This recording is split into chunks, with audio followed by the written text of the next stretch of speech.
Timnas Indonesia mengawali kiprah di kompetisi Piala AFF atau Asian Championship 2024 dengan catatan yang bagus. Kendati memenangkan pertandingan, masih banyak yang harus dievaluasi. Anak asuh Sintayong menang tipis 1-0 melawan Myanmar.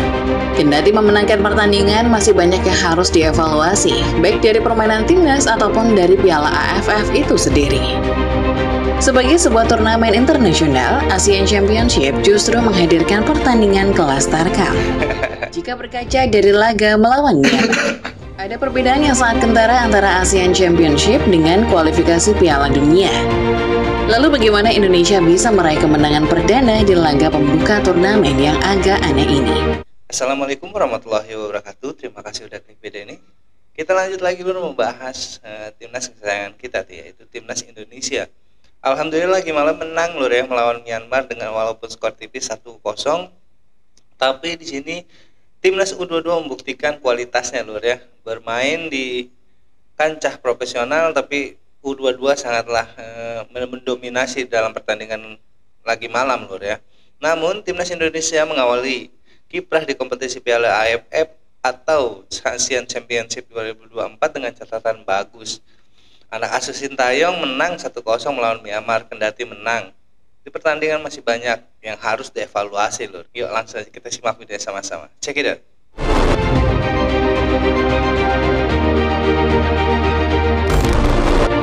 Berbeda dengan edisi-edisi sebelumnya, timnas Indonesia bermain di Asian Championship 2024 tanpa membawa beban dan target khusus. Bagi PSSI, turnamen ini hanya dijadikan sebagai sarana pengembangan pemain muda. Kendati demikian, PSSI tetap meminta Sintayong dan pasukannya memberikan yang terbaik dan meraih gelar kalau memang memungkinkan.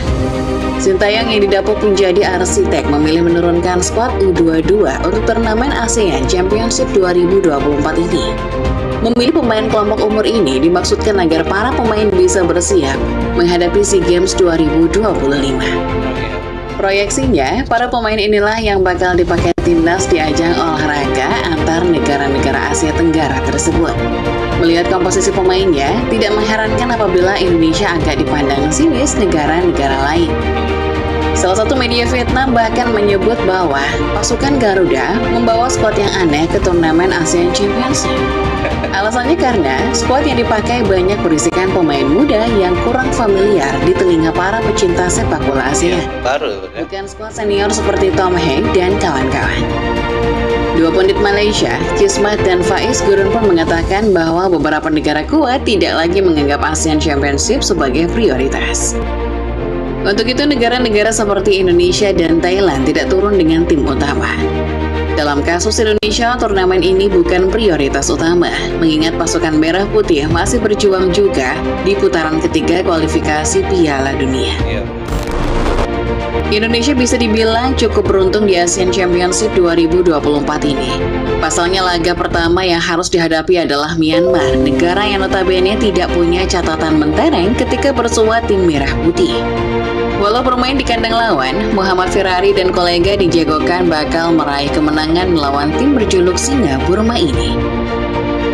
Pada akhirnya kemenangan itu memang datang, kendati demikian Indonesia meraih kemenangan dengan bersusah payah. Komposisi pemain yang diisi banyak debutan mungkin membuat chemistry tim ini belum terbentuk. Alhasil sepanjang babak pertama, Indonesia agak kesulitan mengembangkan permainan. Pada interval pertama, Indonesia tercatat tidak mampu melepas satupun shot on target ke gawang Myanmar. Myanmar sementara itu bermain dengan cukup efektif mengandalkan serangan-serangan balik. Beberapa peluang yang didapat armada Myo Langwin sukses mengancam gawang Indonesia kawalan Cahya Supriyadi.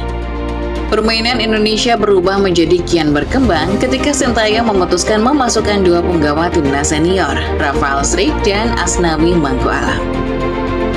Serangan-serangan Indonesia menjadi lebih bervariasi kali ini. Hasilnya, Indonesia memecah kebuntuan ketika laga memasuki menit 76. Berawal dari lemparan jauh Pratama Arhan, Asnawi melepas shot untuk memanfaatkan bola rebound dari mulut gawang. Kiper Myanmar Shin Yeong salah melakukan antisipasi sehingga membuat bola masuk ke pojok kiri gawang Myanmar. Ya lur ya. Di awal pertandingan di babak pertama Indonesia sangatlah kesulitan untuk menyerang tim Myanmar ini, dan kelihatannya lagi di babak pertama efektifan serangan dari tim Myanmar ini sangatlah banyak kepada Indonesia loh ya. Banyak sekali peluang yang diciptakan oleh Myanmar untuk menjebol gawang Indonesia, namun sayang kurang dimanfaatkan oleh Myanmar itu sendiri. Setelah memasuki babak kedua, setelah memasukkan dua pemain baru dari Indonesia, barulah di situ terlihat loh ya, serangan dan oper-operan yang luar biasa dari timnas Indonesia sendiri. Namun banyak sekali di sini yang berspekulasi bahwa Indonesia belum sepenuhnya lur ya, karena Myanmar itu sendiri kan tim yang tidak dijagokan di Piala AFF ini, istilahnya level paling rendah sudah. Terlihat timnas Indonesia kita sangatlah kewalahan melawannya lur ya, apalagi nanti melawan Vietnam, Thailand atau Malaysia. Nanti kita lihat aja lur ya, pertandingan berikutnya apakah timnas Indonesia U22 ini dapat mengalahkan tim-tim selanjutnya atau tidak lur ya. Kita lanjut. Oke. Gol ini menjadi satu-satunya gol yang tercipta sekaligus mengantar pasukan merah putih pulang dengan 3 poin perdana. Ada banyak hal yang perlu dievaluasi pasca melihat pertandingan perdana Indonesia di turnamen ASEAN Championship ini. Namun evaluasi yang paling banyak jelas perlu dilakukan AFF sebagai penyelenggara. Myanmar yang menjadi lawan Indonesia juga layak diberikan kritik atas permainan mereka yang terkesan seperti sepak bola tarkam. Dalam beberapa kesempatan, Myanmar berusaha merebut bola dengan cara-cara yang tidak bersih. Iya, benar. Para pemain Myanmar juga beberapa kali melakukan perbuatan-perbuatan tidak disiplin dalam permainan.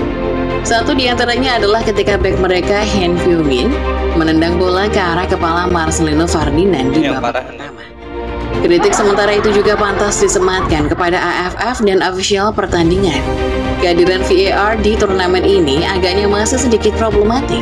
Setidaknya ada 3 momen yang harusnya dicek oleh VAR. Namun dalam pertandingan, seperti tidak ada pengecekan oleh wasit. Padahal momen-momen tersebut adalah momen-momen krusial yang bisa mengubah jalannya laga. Salah satu momen yang harusnya dicek sebagai potensial red card adalah ketika salah satu pemain Myanmar melakukan upaya berbahaya dalam merebut bola. Momen Han Fyo Min menendang bola ke arah Marcelino juga harusnya berpotensi menghadirkan red card buat Myanmar.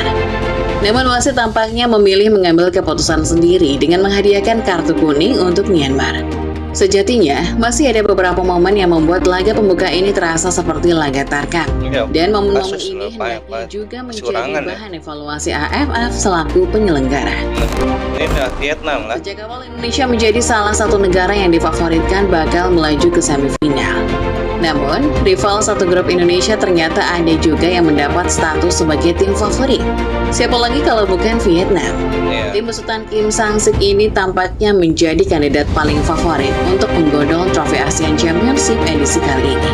Vietnam membuka kampanye mereka di ajang ASEAN Championship 2024 dengan performa meyakinkan.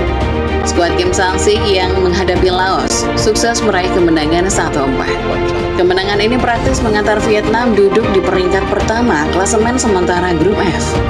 Di sisi lain, Vietnam tampaknya juga menjadi tim yang paling serius mempersiapkan diri menghadapi ASEAN Championship 2024. Benar loh ya, Vietnam yang dijagokan ya di Piala AFF ini karena dia memang sangat menggebu-gebu sekali mempertahankan pialanya dan juga ingin sekali membawa trofi Piala AFF ini pulang ya, karena misalnya ini adalah taruhan antara pelatih Kim Sang-sik. Kalau misalnya tidak dapat membawa atau memboyong Piala AFF ini, dia akan dipecat ya. Dan juga ini adalah pelawan yang sangat berat bagi timnas Indonesia nanti. Ya mudah-mudahan aja Sintayong punya strategi khusus untuk melawan Vietnam ini hingga nanti timnas Indonesia bisa menjebol gawang dari Vietnam ini dan memenangkan pertandingan. Amin ya Rabbal Alamin. Oke, kita lanjut loh. Skuad The Golden Star Warriors bahkan rela memangkas agenda FIFA Matchday mereka demi mempersiapkan diri menghadapi kejuaraan antar negara-negara ASEAN ini. Sebagai salah satu negara paling sukses di ajang Piala AFF yang sekarang di rebranding menjadi ASEAN Championship, Vietnam jelas punya target besar. Tidak ada target lain kecuali juara buat tim asuhan Kim Sang-sik. Vietnam pun datang dengan kekuatan penuh, berharap dapat menggondol trofi sekali lagi ke hadapan publik mereka. Untuk timnas Indonesia, laga melawan Vietnam akan menjadi laga yang sulit. Muhammad Ferrari CS perlu melakukan persiapan Siapan yang lebih matang untuk menghadapi salah satu jawara Asia Tenggara ini. Benar ya. Sepertinya di pertandingan lagi malam itu posisi dari belakang Indonesia sangatlah lemah loh ya. Dan juga striker Indonesia kurang tajam kalau menurut gue lagi malam ya loh ya. Setelah dimasukkan Asnawi Mangku Alam dan juga Rafael Strike baru berubah pertandingan dari depan, dari serangannya agak-agak tajam loh ya. Sintayong harus bisa lagi merubah strategi atau menurunkan pemain-pemain yang di bawahnya lebih kuat lagi, dan juga di depannya harus ada striker yang mumpuni untuk menjebol gawang dari lawan-lawan kita nanti. Karena mungkin pertandingan kedepannya bukan malah semakin mudah, karena Vietnam adalah salah satu tim yang sangatlah diunggulkan dalam Piala AFF ini loh ya, karena dia memakai banyak sekali pemain naturalisasi. Dan juga ini adalah pertaruhan antara pelatih Vietnam sendiri, Kim Samsik ya lor ya.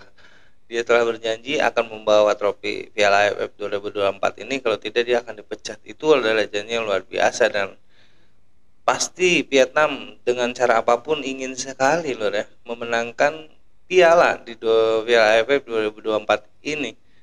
Karena oleh itu Indonesia kalau misalnya pengen memenangkan pertandingan ini, dia harus lebih lagi merubah strategi dan juga pemain itu sendiri agar tidak mudah dibobol oleh pemain-pemain lawan yang ke depannya. Gimana menurut kalian tentang video ini, Lur? Boleh tulis di kolom komentar, nanti kita bahas sama-sama. Sekian reaction dari gue kali ini. Kurang lebih gue minta maaf. Assalamualaikum warahmatullahi wabarakatuh.